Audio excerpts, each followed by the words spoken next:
तो समस्त को मोर नमस्कार। मु डॉक्टर त्रिविक्रम पंडा एक्चुअली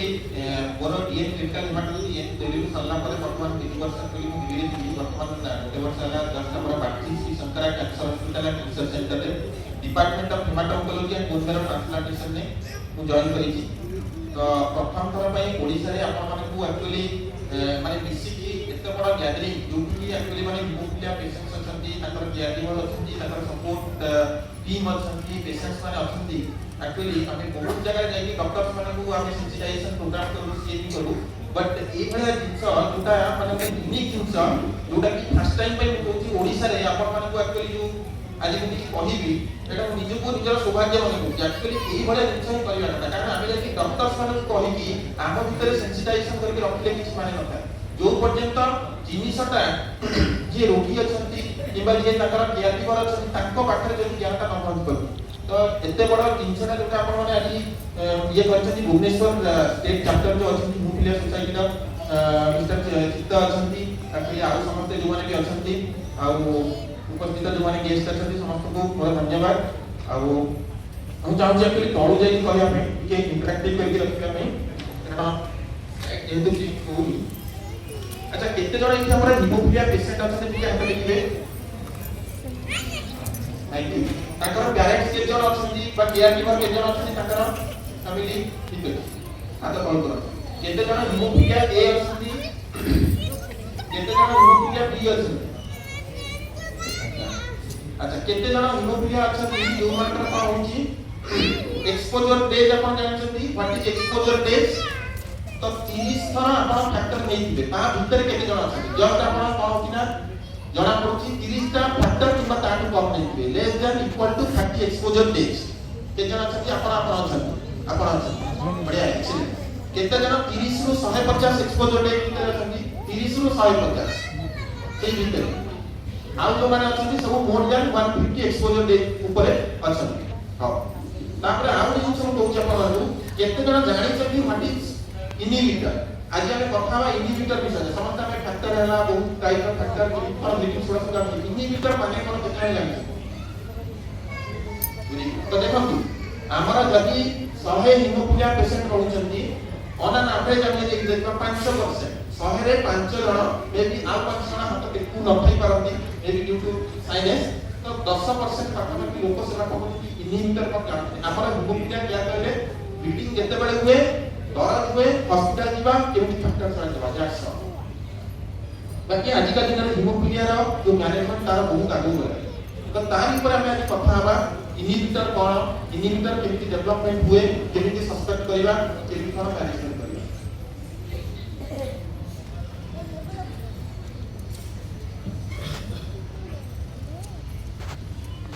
तो हिमोफिलिया यदि देखिबा ते जिंसा it is a disease of 3 आई रूट तीनटा आई अछि हिमोफिलिया गोटे अछि इमोबिलिटी बुझ पाछथि आ गोटे अछि कोन इन्फेक्शन जदि जे कोन जगह आपनकर बारंबार रक्त माने चलतो ब्लीडिंग हवा जॉइंट नि पारे जे कोन जगह भी बारंबार आपनकर कोन होछि से जगह सेकेंडरी इन्फेक्शन किछि नि पारे बहुत जगह कोन होछि आपनको कैनुलेशन बारंबार दिया जाय कि कोन होछि ना क्लॉटिंग फैक्टर कंसंट्रेट्स दिया जाय जदि ठीक समय रे हाथ सफा न करके हाइजीन मेंटेन न करके हमें फैक्टर दे जाले factor transmission related other infection सेगुडा सब दी पाए number 3 is inhibitor formation okay तो इनहिबिटर ता गोटे बहुत बड़ा रूट तो आज हम देखिले पाखापाखि 200 पाखापाखि आप पाखरे कोन होछ ना हिमोफिलिया पेशेंट अछि बाकी ये गोटे पिला देखन 20 वर्ष पिलाटी severe haemophilia with an inhibitor से कहूची अपन times I feel like I have a different condition from my friends with haemophilia जो मानकर हिमोफिलिया अछि ताको लागुची कि मोर संग माने एक्चुअली कोन होची ना समानकर ब्लीडिंग होउची समाने फैक्टर नउछंती ताकर ब्लीडिंग ता कोन होची फैक्टर देला पर कमी जाउची मोर टाइम होउची मो काहे कि फैक्टर सेही फैक्टर नउची किंतु मोर ब्लीडिंग ता कंसिस्टेंट रहउची तो मते लागुची कि एक्चुअली मोर संग माने जे माने अछि ताको तो मोर गोटा जति haemophilia that is different disease अलगा डिजीज बुझ पाछन तो एक्चुअली एटा होची अलगा डिजीज तो प्रथम तर देखो एटा होची हमर हिमोफिलिया 1940 मसिया जेतोळे हम देश स्वाधीन हेइ नतला सेतेबेले कोन होती ना साइंटिस्ट माने देखुतिले कि इनहिबिटर बॉडी रे थिला किंतु कोन होतला से माने देखिले हिमोफिलिया पेशेंट मानकर बॉडी रे किछ अबनॉर्मल एंटीबॉडी जोटा कि कोन होती ना सर्कुलेट होची आ से माने कहले कि अबनॉर्मल एंटी कोआगुलेंट बुझिपार से जानि नथि कि एटा इनहिबिटर तो 1940 मसिया एटा पब्लिकेशन हितला हमरा तो सेतिरे समान लिखले 43 वर्षर गोटे पुरुष लोक थिले with familiar clinical history of haemophilia थिला एंड सेमाने देखले कि तांको बॉडी रे गोटे किछि सर्कुलेटिंग अननोन एंटीकोआगुलेंट अछि जोटा कि ସେମାନେ इनहिबिटर बोली जानि नथिले तांको फैक्टर द्वारा परे किछि काम करनोला सेइतु ए कांसेप्ट ता फास्ट आसीला जे इनहिबिटर बोली जिंसटा कोन ताली इनहिबिटर काहे पचाली आपण मानकु केते जण हिमोफिलिया ए अछंती केते जण हिमोफिलिया बी अछंती काहे पचाली आपण देखंतु हिमोफिलिया ए सेतिरे ही होची हमर मेजॉरिटी ऑफ पेशेंट से अछंती हिमोफिलिया ए सेही जगह रे कोन होची हमर बेसिक इनहिबिटर फॉर्मेशन हुए as compare to haemophilia B बुझ परथि तो आपण मानकु ही होची इनहिबिटर जो जिंसटा देखिबा केयरफुल वे रे ताको ट्रेस करबा बहुत इंपोर्टेंट अराउंड प्रति 100 रे 25 रु 40 जन को कोन होना इनहिबिटर थाए तो मु एति कहि पारि जदि हमर 200 जन पाठापाठी में 50 टू 100 लोक बसଛନ୍ତି जो मान को बॉडी रे मेबी लो टाइटर या हाई टाइटर इनहिबिटर थाए हला the prevalence of inhibitor is approximately 5 to 10% overall जब देखिबा 5 रु 10% एटा कोन होची हमर वेस्टर्न डाटा इंडिया रे देखि जेम से माने पाठापाठी 10 रु 15% पाठापाठी लोक द्वारा कोन होची प्रति 100 रे 10 रु 15 लोक द्वारा बॉडी रे इनहिबिटर्स रहू आउ इनहिबिटर केते बडे बेसी रहूची हिमोफिलिया हमरा तीन प्रकार अछि जानि छथि समस्ते माइल्ड मॉडरेट सीवियर जो मानकर सीवियर हिमोफिलिया अछि लेस देन 5% जो मानकर रहूची विक्टर लेवल सेही मानकर इनहिबिटर बेसी रहू त केते जनकर सीवियर हिमोफिलिया थाइकी सीवियर हिमोफिलिया ए डायग्नोसिस सीवियर हाथे कोन सीवियर ठीक अछि तो जो मानकर सीवियर थिला से मानकर बीचटा बेसी as compare to mild and moderate तो जो हिमोफिलिया समस्या कर तो होनी इनहिबिटर का तो ता पे कोन जिंसटा अछि एक्चुअली माने इनहिबिटर का डेवलप नै होची तो किछि पेशेंट रिलेटेड फैक्टर अछि किछि परिवेशिक जोटा एनवायरमेंटल फैक्टर अछि आ किछि ट्रीटमेंट रिलेटेड फैक्टर बुझ पड़तै तो एटा देखो हमर इंडियन स्टडी हेइला किछि समाने देखिसथि बीटा स्टडी हेछि हमर इंडिया रो गोटे स्टडी रे समाने देखले पाठापाठी 8.2% आउट स्टडी रे समाने देखले 15% 8% ରୁ 13% तो आपण भूली जाबे तो बुझिया दरकार आपण 15% मन रखो तो प्रति समय रू आपण कोन 15 जन लोक जो मानकर कोन हिमोफिलिया ए और बी है से मान को बॉडी रे कोन होची हमरा इनहिबिटर ऑलरेडी ए नंबर मन रखले तो आज ये जो जिंस को आपण को देखौची मोर कोन उद्देश्य आपण पाठ पढी मोर उद्देश्य होची आपण किछि जानि जानि जहा पर कोन होची आपण लाइफ रे आपण सेंसिटाइज कि से जिंसरा कोन करबे यूटिलाइज करबे इनहिबिटर माने कोन इनहिबिटर माने कोन की कोन करिवे इनहिबिटर माने कोन बेसिक बढ़िया कोन तो आज्ञा बॉडी रे स्पॉन्टेनियसली आमे जेतरे इनहिबिटर जिंस फैक्टर तो आमे तो कंटीन्यूअसली फैक्टर 8 टा हमर एक्टिविटी डेको स्पेशल डिजन फैक्टर 8 कंटीन्यूअसली नेला परे बॉडी सबले गोटे एंटी को रिएक्ट करे जे बॉडी फैक्टर 8 टा कोन पाए आसी कोन पाए स्टॉप कर दे तो सेटा काम करे इनहिबिटर ने तो स्टॉप एक्सीलेंट बढ़िया सफल मगर को हम बॉडी रे गोटे पाइयो थैंक यू तो सफल मगर खातु हम बॉडी रे जति कोन बैक्टीरिया अछि भाइरस अछि हम बॉडी पर जति किछि बॉडी भीतर को गला फरे हम बॉडी सेटा कोन होय बाहर किछि कोन दुआरी छडा आसिला ता एगेंस्ट कोन करिवो एंटीबॉडी तैयारी करके ताको डिस्ट्रॉय करिवो तो जति मानसर मते हिमोफिलिया अछि सीवियर हिमोफिलिया मो बॉडी रे कोन फैक्टर ना ऑलरेडी तो मते पता कोन कराला फैक्टर दिया गला तो प्रथम थर जते बडे एक्चुअली मो बॉडी में फैक्टर गला मो बॉडी सेटा कोन भाबी कि बाहर कोटा कोन नुवा जिंसटा किछि आसिला मो बॉडी पे सेटा नुवा फॉरेन जिटा कोन तो ता एगेंस्ट रे कोन करबो मो बॉडी किछि एंटीबॉडी तैयारी करबो तो सेही जो एंटीबॉडी तैयारी होय ताकि जे आलो एंटीबॉडी आलो मींस बाहर किछि जो फैक्टर दिया जाय छि कंसंट्रेट आपन को मिली छि तार एगेंस्ट रे बॉडी कोन करूछि किछि एंटीबॉडी तैयारी करूछि जोटा कि कोन होछि ना बॉडी रे आपन कर बाहर जो फैक्टर दिया जाय छि ताकि कोन होछि न्यूट्रलाइज कर दउछि आ फैक्टर काम करि पारु नाही बुझ पड़छथि तो सेटा कोई कहती इनहिबिटर तो इनहिबिटर कोन करे सी हमर मोनोन्यूक्लियोटाइड फैक्टर ता संगे कोन करबो बाइंड होई फैक्टर 8 को कोन करबो इनहिबिट करबो ता संगे फैक्टर 8 रा प्रोटियोलाइसिस ताको शीघ्र कोन करबो नष्ट करि देबो तो ओवरऑल एति मन रखो हम बॉडी पकरे किछि अब्नॉर्मल एंटीबॉडी जोटा का प्रोडक्शन करे सेटा कोन करंती आउ फैक्टर 8 जोटा में होछि प्रोटीन फैक्टर कंसंट्रेशन ताको कोन करंती इनएक्टिव करे सब काम करबो ना दैट इज इनहिबिटर ହେଲା ତ एटा हम बॉडी रे न थाए कोनोसी हिमोफिलिया पेशेंट ताहार बॉडी रे प्रथम हिमोफिलिया पेशेंट करा इनिबिटर न थाए एटा देला परे कोन होची बॉडी रे डेवलप होई बुझ पड़छन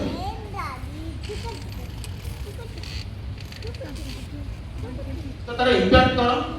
bleeding doesn't stop even after factor administration factor देला परे भी ब्लीडिंग स्टॉप होबनी जॉइंट डिजीज आपन बढ़ी चलिबो क्वालिटी ऑफ लाइफ बुझ पड़छ हिमोफिलिया ले तो सेमी जदी जॉइंट रे ब्लीडिंग हला माने चला तो क्वालिटी ऑफ लाइफ आपन हैम्पर हो कि आपन तो आपन फैक्टर नउचंती तथापि ब्लीडिंग कमी होउची ताने क्वालिटी ऑफ लाइफ आहुरी हैम्पर हो बुझ पड़छती आ risk of death due to intracranial bleeding वगैरह हम भी उन जगह पे किसी दे पर तापरे प्रीडिस्पोजिंग फैक्टर मु कहली प्रति समय 15 जन को हुए काहे 15 जन को होची काहे कि 50 जन को हो तो को 15 जन को हबार चांस का बेसी सेटा केमति जानला आपण देखो पेशेंट रिलेटेड फैक्टर को कहली नंबर 1 जो मानकर हिमोफिलिया ए अछि से मानकर चांस ता होची बेसी number 2 severe disease mild moderate disease रे यूजुअली बेसी होई काहे माइल्ड मॉडरेट कोन होची बॉडी रे किछि मात्रा रे फैक्टर ऑलरेडी अछि तो बॉडी में सेटा कि नुआ बॉडी रे ऑलरेडी अछि बाहर देले सीवियर का बॉडी रे किछि नै आपण जेते बेले फैक्टर ता बाहर दे देले बॉडी जानि कि फैक्टर किछि ना कोन ताकू सेटा नुआ भलिया लागला फरक भलिया लागला से करियो सडनली हमर एंटीबॉडी प्रोडक्शन करे दबो तापरे देखाइ कि आफ्रिका हेले एटा छाइ दबो फैमिली हिस्ट्री ऑफ इनिबिटर यार मानकर फैमिली रे ऑलरेडी जनकर इनिबिटर अछि आउ जे रहले सेमान इनिबिटर लिस्ट पड़ जाय तापरे हमर कोन होछि हमर जो हिमोफिलिया रे फैक्टर जीन रो बहुत प्रकार म्यूटेशन अछि देखाइ कि जदि लार्ज डिलीशन हला नॉन म्यूटेशन हला तो सेही केस रे कोन होछि हमर इनिबिटर हमारा रिस्क का बहुत बेसी काहे कि जदि लार्ज डिलीशन हला सेही केस रे कोन होछि हमर फैक्टर लेवल बहुत कमी जाय तो बॉडी रे बहुत फैक्टर नि नथिबो तो जहां भी आपण फैक्टर देले सेटा से कोन होइबो एटा होछि एक्सोजिनस फॉरेन सब्सटेंस तो इमीडिएटली कोन करियो से एंटीबॉडी तैयारी करियो देन किछि पॉलीमॉर्फिज्म अछि तापरे रिकम्बिनेंट और प्लाज्मा डिराइव्ड फैक्टर हम पाखरे अछि तो बहुत रे बेसी इनिबिटर हुए मन रखिता रिकम्बिनेंट रे कोन होछि risk of inhibitor development is high as compare to plasma derived काहे ना प्लाज्मा डिराइव्ड रे हमर कोन होछि मोनोन्यूक्लियर फैक्टर मिसिंग था तो मोनोन्यूक्लियर फैक्टर का करिबो हमर फैक्टर 8 ऊपर चिपकी जे लागि जिवो जहां पर बॉडी को जेते बेले से जीवो ना से फॉरेन बॉडी भाबी जे एंटीबॉडी बेसी तैयारी करि परिबो ना किंतु रिकम्बिनेंट रे इमीडिएटली तैयारी करिबो तो recombinant risk of inhibitor development is more okay then high purity plasma derived low intermediate then intensive treatment at fast bleeding माने चलो जनकर एबे प्रथमे नुवा नुवा आपण हिमोफिलिया डायग्नोसिस करछंती तार कोन होची सीवियर ब्लीडिंग होची आपण हाई डोज फैक्टर रिप्लेसमेंट होची तो बॉडी रे कोन होची फरे नुवा बोली भाबिची कोन संगे कोन होची से स्टार्ट करियो देन ऑन डिमांड ट्रीटमेंट जदि हम रेगुलर जदि बॉडी रे हमर कोन होची आपण दोउचंती फैक्टर तो बॉडी कोन होबा ना फैक्टर संगे अडॉप्ट होई किंतु आपण जदि ऑन डिमांड देले जते बडे ब्लीडिंग हला किति देले तो सही समय बॉडी कोन लागो कि कानी गोटे नुवा सब्सटेंस किछि आछि बॉडी को मो एटा जानिनी आ संगे अडॉप्ट होई मत इमीडिएटली हम एंटीबॉडी प्रोडक्शन तो regular prophylactic factor replacement is must then किछि इम्यूनोलॉजिकल इन्फेक्शन अछि वैक्सीनेशन अछि सेही पे से भी आपण कोन होची हुए तो it is highest in severe disease severe haemophilia within first 50 exposure day जो मानकर नुआ रे आमे डिजीज ताको धरु प्रथम 50 दिन सीवियर हिमोफिलिया ए रिस्क होची बेसी काना बॉडी किछि जानि if patients with newly diagnosed haemophilia A J cone patient हमर नुआ नुआ मानकर हमर तो हमर हिमोफिलिया ए अछि वर्ल्ड फेडरेशन ऑफ हिमोफिलिया से कोन होची कि आपण हर 12 मास रे कोन सेटा को स्क्रीनिंग करो तो एथरे होछन किछि हमर लो रिस्क रहला हाई रिस्क रहला तो लो रिस्क कोन होची किछि जेनेटिक बैकग्राउंड देन हमर जेमति नेगेटिव फैमिली हिस्ट्री जार फैमिली हिस्ट्री नाही non severe haemophilia missense mutation और अर्ली प्रोफाइलैक्सिस हम मतलब दोचे absence of danger signals type of concern rate बुझि पड़ते रिकम्बिनेंट जदि कमिला तेथरे बेसी अछि तो प्रोफाइलैक्सिस जदि आपण रेगुलर नोचंदी एटा मन रखंतु it reduces the incidence of inhibitor development on demand to prophylaxis ता बहुत भलो तो एनवायरमेंटल फैक्टर ऑलरेडी हम डिस्कशन करिचे एवडा होची किछि म्यूटेशन देन आपण जेतेबे जानिबे कि एक्चुअली इनिबिटर डेवलपमेंट होची if the patient symptoms of joint और muscle bleeding continue longer than 3 days in spite of adequate factor होचंती तथापि ब्लीडिंग होची any bleeding that requires more number of जेति फैक्टर होतले आपण एबे फैक्टर रिक्वायरमेंट आपनकर बढ़ी जाईची तापर कोन होची ऑल प्रोफाइलैक्सिस अछंती किंतु अनयूजुअल साइड से आपनकर कोन होची ना ब्लीडिंग होची तो एक केस रे आपण जानिबे कि आपनकर एक्चुअली इनिबिटर डेवलपमेंट हेला तो एगुडा सब होची कोन हम इंडिकेशन ऑफ इनहिबिटर टेस्टिंग मन करा initial factor exposure after intensive factor exposure daily exposure for more than 5 days for different treats and target joint treat despite adequate clotting factor concentrate replacement therapy for failure to respond to adequate clotting factor concentrates lower than expected factor recovery suboptimal clinical laboratory response before surgery यदि haemophilia patient का किसी surgery होची any surgery पूर्व आपको actually inhibitor देखा रहता पर सबऑप्टिमल post operative आपण ऑपरेशन करे दी चंची ता करे भी आपण भाबंतु फैक्टर होला पर ब्लीडिंग होची तो इनहिबिटर टेस्टिंग पुनी करेगा तो inhibitors are most common in haemophilia A या हेमोफिलिया बी ऑलरेडी मैं कहि दीची तापर ल्যাব डायग्नोसिस जोडा अछि सेगुडा आपण के जानना दरकार नहीं तो ल्যাब डायग्नोसिस से आपण रिकवरी कंट्रोल जे ना डिफरेंस का आसे करा जाए बाकी ल्যাब की बहुत भलो होबा दरकार स्टैंडर्ड ल्যাब होबा दरकार तो 2020 रे से माने देखिले कि हमर छी ऑल ओवर इंडिया रे मात्र 16 टा स्टैंडर्ड ल्যাब अछि बाकी एबे से नंबर ता बहुत कम है एकना हो जे आपण बहुत इंपोर्टेंट ए फिफ्टी आपण मतलब की करूचा हेमोफिलिया ए किबा हेमोफिलिया बी जो मानकर भाबंतु मुआरे रोगटा जणा पड़ी 20 एक्सपोजर 20 टा आपण नंबर की क्लॉटिंग फैक्टर कंसंट्रेट नहीं छथि किबा ताकि कम ताले गाइडलाइन होची प्रति कोन होची 3 रु 5 एक्सपोजर दे आपण को इनहिबिटर टेस्टिंग करा बाकी आपण एते सब किछि मन रखनी जति मानि कि चलंतु आपनकर 20 एक्सपोजर दे रु बढ़ी जाई एटलीस्ट प्रति 6 मास रे थरे आपण आपनकर जोटा इनहिबिटर टेस्टिंग अछि इनहिबिटर आस्था करै प्रति 6 मास आपण एते कॉम्प्लिकेशन भितर जानिलो एति मन को इच एंड एवरी पेशेंट सब एक्चुअली अपलोड होले चैनल रे एवरी 6 मंथ ओके तो केते जण इनहिबिटर टेस्टिंग करै छै एटलीस्ट ओके तो एटा भी आपण फोटो लेके जानू ओके चिल्ड्रन का जो है 175 exposure days until 20 exposure days every 10 exposure days between 21 to 50 and at least 2 times a year until 150 exposure days तापर हम आसीबा जदि जण का इनहिबिटर रहला तार मैनेजमेंट को तो तीन देखियो आइदर हमें इनहिबिटर थिबो हमें कोन कहबे इनहिबिटर ता पूरा नष्ट करके बाहर करियो that is known as inhibitor eradication okay तो एराडिकेशन केमि करा जाय by ITI immune tolerance induction okay then prophylaxis किछि अछि हमरा बाइपासिंग एजेंट्स सेगुडा भी किया प्रोफाइलैक्सिस में कोन अछि हमरा पाखरे एमिसिमा और कोनसिटिमा बाइपासिंग एजेंट्स और पाइलोजिक तो इनहिबिटर में जदि हम देखंतु बेथेस्ट आसी जोटा करू जहां कोन अछि लेस देन 5 रहेगा तातो कोन दी लो टाइटर इनहिबिटर आ जो मानकर मोर देन 5 बेथेस्ट यूनिट्स रहेगा से मानक कोन अछि हाई टाइटर तो हाई टाइटर में खाली बाइपासिंग एजेंट ही काम करे जोटा हम इंस्ट्रूमेंट फैक्टर 7 रो 7 और पीवा बाकी लो रे अपन को करछि किछु मात्रा फैक्टर भी देई तो प्रोफाइलैक्सिस अपन जानि छथि एमिसिटिमा और कोनसिटिमा आ ट्रीटमेंट अगेन लो रेस्पोंडर जो मानकर भाबतो आपण जनकर सस्पेक्ट कले सेते 4 बेथेस्ट यूनिट आछा तो लो रेस्पोंडर आपण को करबे छि आपण इम्यून टॉलरेंस इंडक्शन करिकि इनहिबिटर तक काढी कर पडिनु नाही जदि आपण को करबे किछि फैक्टर 8 भी नहीं करे बट हाई रे आपण को बाइपास के एजेंट नमाना करे उदाहरण कोन होय आपण एक्टिव हिमाटोसिस पिक्चर देखंतु रियल पिक्चर उडा हमरा जेन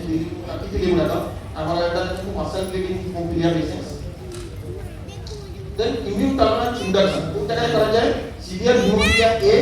and an inhibitor titer more than 5 on 2 weeks apart यदि जनकर आज हम कहउची इनहिबिटर 10 अछि 2 सप्ताह हमरे कोई तले 8 आसिया ताले हाई टाइटर हेमोफिलिया है you should go for ITI immune tolerance induction then consistent low titer inhibitor low titer 5 crore जनकर अछि 3 अछि 3 टा बेले बेले कोन करे ट्रांजिएंट ही पारे आपण टेस्ट करते जीरो ही जाई पारे तो आपण कंफर्म करंतु सीरियसली दिमाग में देखो कि परसिस्टेंटली लो टाइटर होची ताले भी issue over inhibitor eradication okay तो इम्यून टॉलरेंस माने कोन जिंस इम्यून टॉलरेंस माने मो बॉडी रे इनहिबिटर अछि मु कोन करबी किछि फैक्टर 8 देबी जा फଳରେ मो बॉडी कोन करबो ता संगे अक्वाइंटेड हेइबो आटो बुझिपछथि ताको कोनते इम्यून टॉलरेंस इंडक्शन जा फଳରେ कोन होची बॉडी हुआ फॉरेन एंटीबॉडी प्रोडक्शन करिबो तो रिपीटेड हमें कोन करू किछि प्रोटोकॉल अछि हमरा देखंगु सेटा कमिटी आनको किंतु प्रोटोकॉल गुडा अछि हमरा one protocol hand divide protocol एही हिसाब रे हम कोन फैक्टर दो आ देखा जाय छी हाई डोज फैक्टर नले लो डोज फैक्टर जहां भी दियो हमरा हाई डोज फैक्टर देले ब्लीडिंग का की कम हुए बहुत शीघ्र कोन होना इनहिबिटर इराडिकेशन हुए जदि लो डोज फैक्टर 8 मध्ये आपण जदि रेगुलरली आपण देई परिबे ताहले कोन होची आपनकर आईटीआई देकी आपण इनहिबिटर टा करियो बाहर करबे एगुडा होची डिफरेंट ये तो हमें केते बेले जानिबा कि हां जो इनहिबिटर एराडिकेशन आईटीआई टा हमें करछे से ठीक ठाक काम करूची सक्सेस हला इनहिबिटर टाइटर कैन नो लगा कि मेजर व्हाट इज इनहिबिटर का मेजर करके जीरो देखिए हला तापर फैक्टर आपण दउ जदि से पेशेंट को फैक्टर कोन हबो बढ़िबो हला more than 66% of the normal then the half life of the factor 8 is greater than 6 hours so body जो factor टा दउछी ऑटोमेटिकली से काम करबो काम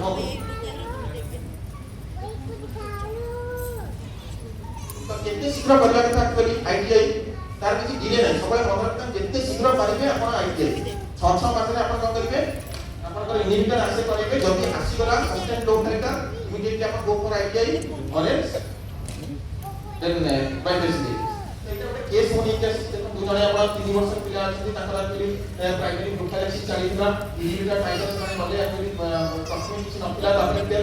डोज जेतले नेले ताकर आसला 4 वेटेस डायबिटीज तो 4 वेटेस डायबिटीज नेला पर ताकर माइनर ओरल पीरियड छिला आ 8 मंथ्स रे पुनी हम जेतले रिपीट सेतरे पाउना 4 वेटेस डायबिटीज आसला तो जेहेतु परसिस्टेंट लो टाइटर रहउची ताकर आईटीआई स्टार्ट करा आईटीआई स्टार्ट करला देखंतु गोटे मास पर कोन होला ताकर 6.2 पयसला वेटेस डायबिटीज देन अगेन ITI का आपने कॉलम में 3.4 after 6 months inhibitor पर 0 so continue on actually 50 IU for further 3 months तक को आपने देखो देला पर तक inhibitor 0 हो गया और कौन होता है डॉक्टर प्राइमरी प्रोफाइलसिस एंड नो इधर के आउट केस इनको आपने सब्जेक्ट ऑफ टाइम में इधर डिस्कशन करूंगी ताकर भी आए इतना आपने ई पर कौन सा हमें बोलो लैक्टेट ट्रांसफ्यूजन ट्रांजिशन केस कोई high dose factor concentrate and substance and immune correct तरह उनका क्या होता है क्लियर लिखा तो बेले बेले कौन होता है कि एपीसीसी और प्रीवास के रिकमेंड फैक्टर सेवन थोड़ा बहुत एक्सपेंसिव तो हमें लैक्टेट ट्रांसफ्यूजन वाला एंटीपिकुलाइटिक लोकल मेजर्स में हाई डोज फैक्टर 8 भी दे ही पाएगा so these are ITI failures then bypassing agents last तो bypassing agent आपरे कोन अछि दीटा अछि गोटे अछि नोवो 7 आ गोटे अछि कोन फीवर तो जब जॉइंट एंड मसल प्लीट्स रहिला माने चल तो सेही केस में कोन करू यूजुअली रिकमेंड फैक्टर 7 का सेटा दो तार डोज अछि आपण सुडा मदर करने सुडा आपण तो डिफरेंट साइट्स हिसाब रे कोन कोन हम डिफरेंट डोजिंग रेजिमेंट भी होची तो प्लाज्मा डिराइव आपण देखंतु एपीसीसी विथ रिकमेंड फैक्टर 7 जन दीटा का ऑप्शन आपण होची बाकी एपीसीसी जदी आपण नेबे लार्ज वॉल्यूम दरकार सेंट्रल लाइन एक्सेस दरकार ऊपर से जदी सेटा आपण को हाई डोज फैक्टर 8 किबा ट्रांजिशन किबा एबीसी किबा क्लासिफाई होची इसका प्रोपोजिट भी हमरा होची ना बेले बेले बेसी देखा जाता है तो वो बाईपासिंग एजेंट का यूज कर जाए डिपेंड्स अपॉन द इनहिबिटर टाइटर केते हमर इनहिबिटर टाइटर होची प्रीवियस किछ आपण का बॉडी रिएक्शन हितला की तारे patient will be able to stay in the hospital will be able to come back माने पाखरे रहि गले ताका घर बहुत दूर माने जब बहुत दूर आपने एबीसी इंजेक्शन दबा पड़िबो जहां की रिएक्शन बेसी को ऑब्जर्वेशन करे पड़ो काना दबा पड़ो waiting for ITI and responsive last bleeding action last पानी चलो तो आपण बहुत से देखे कि ब्लीडिंग तक की है तो पर हम लोगों से दवा चेंज करबे anti fibrinolytic therapy then inhibitors haemophilia B usually कौन होची बहुत कम देखा जाए बट फिर आई विल रिकमेंड सजेस्ट कि प्रति 6 मास में आपण करंतु then inhibitors in a financially constrained health sector what can we do take care to avoid exposure during illness and immunization जब आपण टीका रहउछंती किबा जरा पर किछ होची से समय आपण प्रोटीन फैक्टर कंसंट्रेट्स नियमली monitor during initial 20 to 50 exposure and then regularly प्रति 6 मास में देखो प्राइमरी प्रोफाइलैक्सिस इज बेटर सबले रेगुलर प्रोफाइलैक्सिस करंतु ऑन डिमांड केबे नियंतु नाही हला देन अंडरस्टैंडिंग कॉज बेटर कारण कोन एक्चुअली काहे हो सीवियर हिमोफिलिया कॉज म्यूटेशन एमिलिटी इंसोना करी then refer to higher centre जब किसी प्रॉब्लम होची अपन यूजुअली काम करते हायर सेंटर डिमांड कर एक्सपेंसिव से जगह देते आपण देखन आ लो टाइटर जब असंती ट्रांजिएंट दिन पारे परसिस्टेंट बइला रिमूव करना सिलेक्शन करछु ब्लीडिंग जदी होची आपण 5% बुझे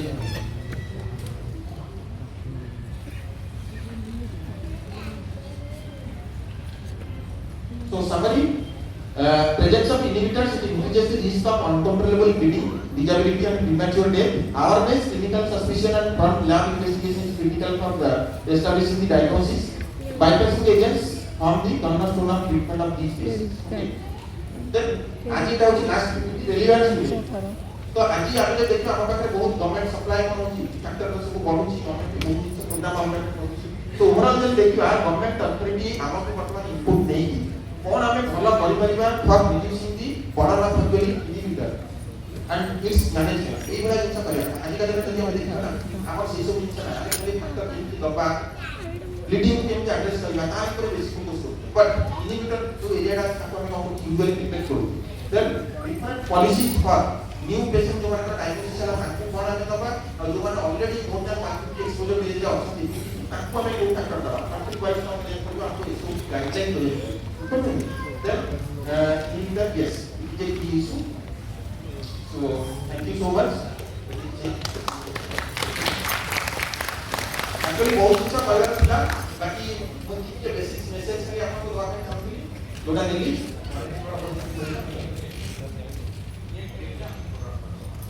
बढ़िया क्वेश्चन बता तो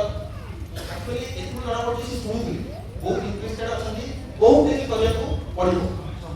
exactly very nice and peaceful तो प्रति 6 मास से थरे हमर डॉक्टर भी गोटे पीपीए फिटर जोड़ा करिया को पड़छि गोटे इनहिबिटर आसे बाय बेथेस्डा टेक्निक बेथेस्डा सेटा हमर एसीरे होती नाली बाहर कम होती एसीरे बहुत खुला एबे भी जानि तो बाकी आइए सामने हमर होची तब टीम से पड़छि हम तो सामने होची ताके बाहर भी हमर ला का ना होती सेमान की पड़छि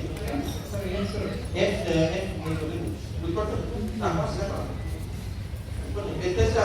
आपण बेसिकली कहला दरकार नै खाली डॉक्टर पर जान को मोर इनहिबिटर स्टेटस जाने बस इनहिबिटर स्टेटस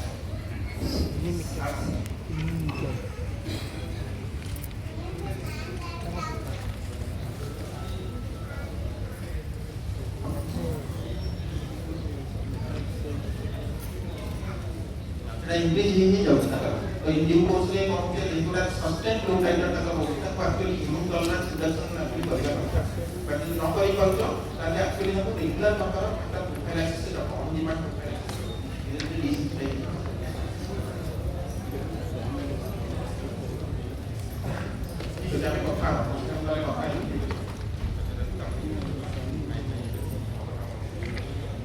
थैंक यू नमस्ते thank you sir guardian request करी जदि से सर को रोग पर कौन कंसल्टेशन करने चाहते से सर को देखा करेंगे बापची Shri Shankar cancer hospital and research institute Bhubaneswar मुझे सर बहुत मूल्य समय देखा बहुत